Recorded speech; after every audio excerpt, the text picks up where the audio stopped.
Hi, welcome to Imrana kitchen. ஒரு ஈஸியான சிம்பிளான டேஸ்டியான பிரேக்ஃபாஸ்ட் ரெசிபி தான் பார்க்க போகிறோம். சேமியா வச்சு தான் செய்ய போகிறோம். இன்றைக்கி நான் அணில் சேமியா பாக்கெட் ஒரு பாக்கெட் எடுத்து அதை ஒரு வடை சட்டியில் போட்டு வறுத்துக்கிறேன். இந்த மாதிரி கெட்டியாக இடையில எதுவும் இருந்துச்சுன்னா அதை தூக்கி போட்டுடலாம். நல்லா அணில் சேமியா வறுத்து ஒரு தட்டில் கொட்டி வச்சுட்டு ஒரு வடை சட்டியில் 2 ஸ்பூன் அளவு நெய் ஊற்றிட்டு ஒரு ஸ்பூன் 2 ஸ்பூன் அளவு தேங்காய் எண்ணெயும் ஊற்றிட்டு நல்லா எண்ணெயும் நெய்யும் காஞ்சதுக்கப்புறம் முந்திரி திராட்சை ஒரு ஏலக்காய் போட்டு ஃபஸ்ட்டு பொரிய விட்டுடலாம். நெய்யில் நல்லா பொரிஞ்சதுக்கப்புறம் நம்ம தேங்காய் பால் எடுத்து வச்சுருக்கோம். அதில் 2வது எடுத்த தேங்காய் பால், ஃபஸ்ட்டு தேங்காய் பால் அப்படியே வச்சுக்கலாம். 2வது எடுத்த தேங்காய் பால் ஒரு 1.25 உலக்கு அளவு ஊற்றிக்கலாம். அதாவது ஒரு பாக்கெட்டு சேமியாவுக்கு அளவு சொல்லிட்டு இருக்கிறேன். 1.25 அளவு 2வது எடுத்த தேங்காய் பால், அதாவது திக்காக இருக்க தேங்காய் பால் தனியாக வச்சுட்டு தண்ணியாக இருக்க தேங்காய் பால் தான் இப்போ நம்ம ஊற்றிக்கிறோம். ஊற்றிட்டு நம்ம வறுத்த சேமியாவையும் அந்த தேங்காய் பாலில் ஊற்றி நல்லா கலந்து விட்டுக்கலாம்.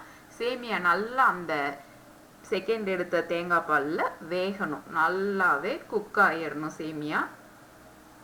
நமக்கு அந்த பால்லாம் வற்றி சேமியா இப்போ குக் ஆகிறது நல்லா தனியாகவே தெரியும் பாருங்க.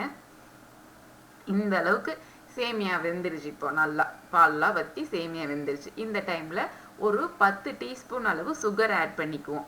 சுகர் அவங்கவுங்க டேஸ்ட்டுக்கு தகுந்த மாதிரி ஆட் பண்ணிக்கலாம். நான் இன்னைக்கு ஒரு 10 டீஸ்பூன் அளவு சுகர் ஆட் பண்ணிட்டு கலந்து விட்டுறேன். சுகர் கரைஞ்சு அதுலேருந்து கொஞ்சம் தண்ணி விடும். அந்த அளவுக்கு கொஞ்சம் குக் பண்ணிக்கலாம். சிம்மிலேயே வச்சு குக் பண்ணிக்கலாம். இப்போ சுகர் நல்லா கரைஞ்சு கொஞ்சம் பபிள்ஸ்லாம் வருதுல, இந்த டைமில் ஒரு உலக்கு அளவு நல்ல திக்கான தேங்காய் பால் ஊற்றி கலந்து விட்டுக்கணும். கலந்து விட்டுட்டு இதை கொதி விடக்கூடாது. லைட்டாக பபிள்ஸ் அங்கங்கே வரும்போது அடுப்பை ஆஃப் பண்ணிட்டா போதும். நமக்கு இப்போ சேமியா பிரேக்ஃபாஸ்ட் ரெடி ஆயிடுச்சு. இனிப்பு சேமியா ரெடி ஆயிடுச்சு. இது கூட இன்னும் டேஸ்ட் என்ஹான்ஸ் பண்ணணும் அப்படிங்கிறதுக்காக நான் 2 வாழைப்பழத்தை குட்டி குட்டியாக கட் பண்ணி ஆட் பண்ணிட்டோம் அப்படின்னா நம்ம சேமியா எடுத்து சாப்பிடும்போது வாழைப்பழத்தோட டேஸ்ட்டு நமக்கு சூப்பராக டேஸ்ட்டாக காலையில் குழந்தைகளுக்குலாம் இது கொடுத்தோம்னா சீக்கிரமே டபக்குன்னு சாப்பிட்டு ஸ்கூலுக்கு போயிடுவாங்க.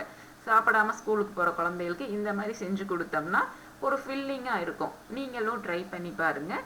இந்த வீடியோ பிடிச்சிருந்துச்சுன்னா லைக் பண்ணுங்கள், ஷேர் பண்ணுங்கள், சப்ஸ்கிரைப் பண்ணுங்கள். மறக்காம பக்கத்தில் இருக்க பெல் ஐக்கானை கிளிக் பண்ணுங்கள். சூப்பரான டேஸ்டியான பிரேக்ஃபாஸ்ட் இனிப்பு சேமியா நமக்கு இப்போ தயார். வாங்க சாப்பிடலாம். பாய் பாய்.